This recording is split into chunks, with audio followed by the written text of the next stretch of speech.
এই বলে আমি আজকের অনুষ্ঠান বিদায় সংবর্ধনা ও দোয়া মাহফিল তারাটিয়া আলহাজ লাল মাহমুদ উচ্চ বিদ্যালয়ে।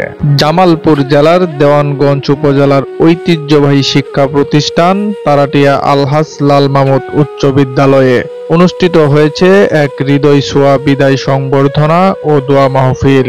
এই অনুষ্ঠানটি আয়োজন করা হয় বিদ্যালয়ের সদ্য অবসরপ্রাপ্ত সহকারী প্রধান শিক্ষক জনাব মতিউর রহমান এবং নৈশ প্রহরী জনাব সাউমিউল হক এর বিদায় উপলক্ষে ৩ জুলাই ২০২৫ বিদ্যালয় মাঠ প্রাঙ্গণ তারাটিয়া দেওয়ানগঞ্জ জামালপুর।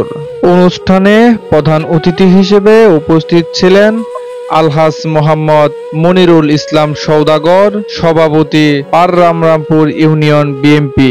বিশেষ অতিথি হিসেবে বক্তব্য রাখেন সাবেক চেয়ারম্যান মোহাম্মদ আব্দুল মোতালেব, প্রধান শিক্ষক আবু তালেব সরকার, শফিউল আলম ফরসা এবং আসাদুজ্জামান রবিন সহ আরো অনেকেই। আসলাম স্যার, আপনি শুরু করেছিলেন আজকে থেকে ৩৫ বছর আগে। আমি তখন ৭ম শ্রেণীর ছাত্র। আপনি নিরলসভাবে আমাদের সুযোগ দিয়ে গেছেন।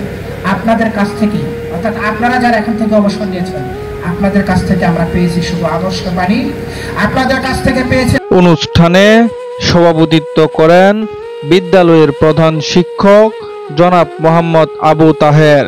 শিক্ষক, শিক্ষার্থী, অভিভাবক এবং স্থানীয় গণ্যমান্য ব্যক্তিরা এই বিদায় সংবর্ধনায় উপস্থিত ছিলেন।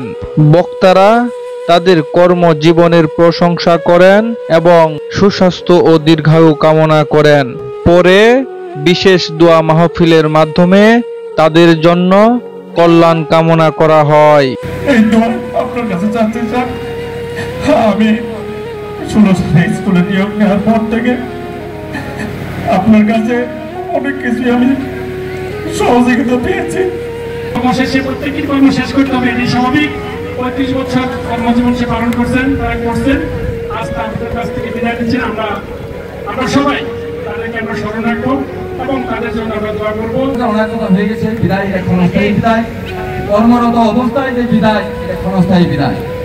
যা আমাদের অনেক শিক্ষক এই স্কুলকে উন্নয়ন করেছে। আমরা বলতে চাই তাদের পরিশ্রমে এই স্কুলকে আরো অনেক অগ্রসর হয়েছে। তাদের মাধ্যমে তারা আজ বিদায় নিয়ে যাচ্ছে। মতিউর রহমান উনি একজন ভালো শিক্ষক ছিলেন, সব দিক দিয়ে জ্ঞানী এবং শিক্ষক দিয়ে ছিলেন, শিক্ষক খুব ভালো শিক্ষক ছিলেন। তাই ওনার বিদায় আজ আমাদের মর্মান্তিক।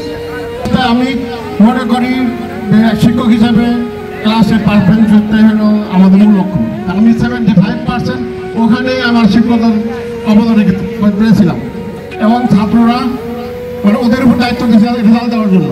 আমি বোর্ড মুছতে মুছতে পিছন দিয়ে ওই ছাত্ররা বা রেজাউল অফিস হয়ে গেছে, হেডমাস্টার বলছে যে স্যার এই স্যারে রেখে দিতে হবে, খুব ভালো স্যার, একে রাখতেই হবে। আমি যাই দিয়ে ওরা 2জন অফিস রুমে